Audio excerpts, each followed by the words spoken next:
Changes to the state's Medicaid system could pose some major challenges for children who are dealing with rare and complicated medical illnesses. But parents are fighting back to keep the care that their kids need. And today, state lawmakers take up the issue at the Capitol.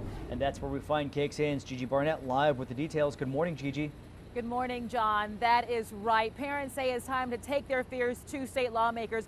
That's because Texas has nearly 6,000 children who are deemed medically fragile, and that most of them were born with congenital birth issues, and many of them rely on Medicaid so that they can see highly trained specialists and doctors.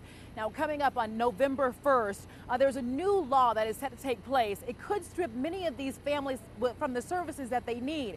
That's because under the law, the state is starting a program called Star Kids. It is a managed care insurance.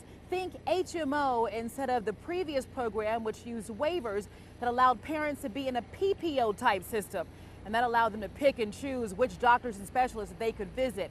Now, the state says this switch will save money that's flowing from its cash-strapped Medicaid system, which is in the red by at least $3.5 billion. The parents are gathering at the state capitol to urge lawmakers not to get rid of the old system. They don't understand who our children are. They don't understand why it's necessary for them to access this program. These are children who, in other circumstances, would be placed in institutions.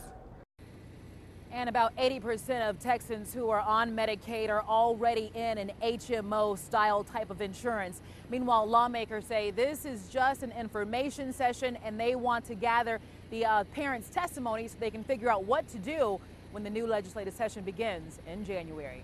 We are live at the state capitol building. I'm Gigi Barnett. Sally, back to you.